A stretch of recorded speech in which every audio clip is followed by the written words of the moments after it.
The Radio Wammo Breakfast. Issues of the day under T-Radar. T-Radar joining us from the lovely city of Napier today. G'day there, T-Radar. It is a lovely city, Napier, isn't it? Rebuilt, Art Deco, they love it. The style of the time in the 30s. That's right. What's the style of the time now, do you think? Well, I've been discussing this over the past week, of course, with the Christchurch earthquake, and I don't think there's a particular style, but there's an ethos. There's the whole, we're moving towards sustainable buildings, green buildings, healthy buildings. Oh, that's good, because for a second I thought they were just going to fill Christchurch with really shoddily built apartments. Well, there's always that potential. That. There's always that potential. In fact, there's some great there is now a community forming around this idea about what Christchurch should or how it should be rebuilt, and there's some great websites out there that have already started in the past week where people are discussing this. So that's really good. Isn't it sort of the voice of the citizenry finally getting a chance to sort of make itself heard amongst the architectural scene? That's right. Very fascinating to see how it happens. Yeah. Yes.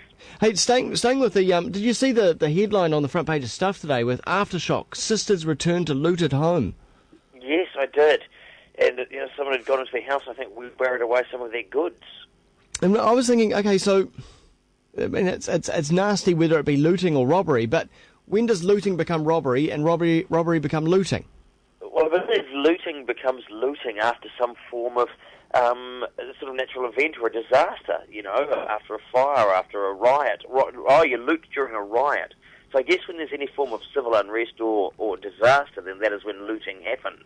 Whereas robbery is sort of occurs when there's nothing else going on. So I'm not sure at this point in time when we change back again to robbery. Yeah. Is there like a switchover point, or is there a grey time? Do you think it's like I suspect it's probably about now. So, but looting is so sort of evocative, isn't it? It's sort of got that sense of grabbing what you can, running off with it, opportunistic, and sort of a violation that is even more violatory than burglary. Because looting evokes throwing a brick through a shop window and grabbing something and running away. Yes, it does.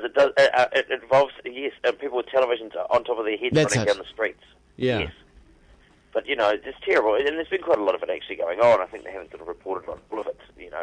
People come back to their homes and stuff's been looted. And there's been some terrible stories. A woman who let some people come and stay at her house and they stole her rings and various bits and pieces. But, that's human nature. Yeah. That's the kind of people we are. And we can't say, oh, if only that didn't happen, because there's a world full of scumbags out there. Oh, there is. There is. They're probably listening right now. No. I know. Listen to me. I'm shaking my metaphorical fist in anger. Fluttering with indignity. One more post. No, yes, go ahead. One more post quake story. There's the farmer who's fighting the river that has changed course because of the quake. Like a sort of Cantabrian King Canute. Yes, it was a 1.5 metre drop in his land, and the river changed course and started flowing across it. So they've been attempting to reverse that with a digger, and they've been doing it for several days. They managed to get it back, and then it rained, and it's sort of gone back onto where it wants to go. But rivers, they have a mind of their own, and across those flat plains of Canterbury, they've meandered over the years. Look, even the Waikato River, majestic beast that it is, used to flow out through Thames. Yeah. So you can't. It's difficult to control a river. It really only just Chinese try. That's right. They kind of succeeded, haven't they, with their big dam? Wow. Sort of, yes, but look, they've been having enormous flooding, and I wonder how much that's got to do with it. And, in the States, they've got the Mississippi and all those. They've sort of, they try to keep them on a current sort of course, but they're so vast and rambly, they like to go where they will. There's this never-ending human need to tame nature, isn't there? That's right. Yes, there is, but nature will not be tamed. Nature will win. She is a cruel mistress. She's a what? Well, nature will win at the end of the day. We know that. Nature's going to win. I thought you said something else. Oh, no. I thought you described nature as some form of world female. Yeah. On to something completely different. One of the other big stories of the week, of course, the SIS CV faker. Yes. One of those stories where, and it's been sort of hammered by the press for the last few days, and you are thinking, come on, if you're going to be the head of the SIS or whatever, whoever it is that this guy works for, you'd think that members of your own staff would have vetted you before they accepted it, but clearly this didn't happen. And and isn't it great? If you ever, I've never do a CV. I've done once. It didn't really. I tried to sort of over-exaggerate the skills I had. I was going for a job as a shelf stacker in an adult supplies shop in London because I thought it would be a funny thing to do. Never got the job. But I certainly didn't say I was a member of the British bobsled team, and I'd revolutionised various ways of thinking and helped design guidance systems on nuclear missiles. I think I said I may have worked in a school tuck shop. That was really about it. Yeah. You've got to give him some points there. What's that, sorry? He's got to be given some points.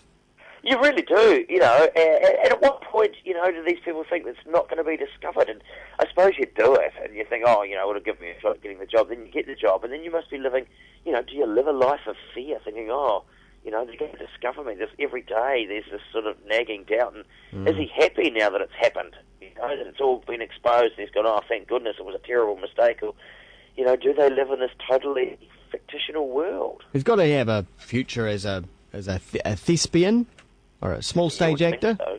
Yes.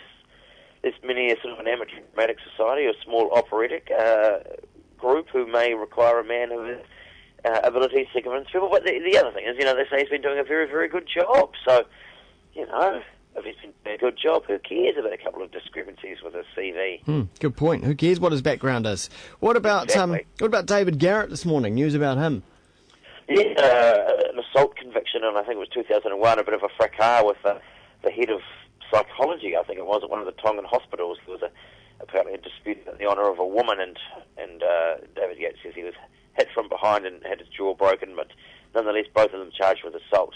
He was fined $10, I think, and the other chap was fined $100, so it looks as if the other chap may have been slightly more responsible, but not mentioned again, just not...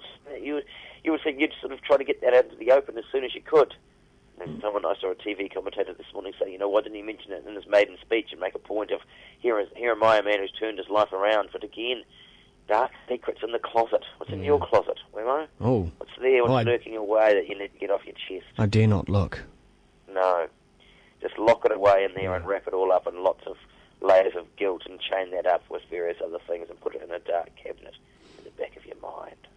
On that note, T-Radar, we'll leave you to Napier. Yeah. Thank you. We'll catch you next week. You will. Bye-bye. T-Radar there, joining us from the lovely town.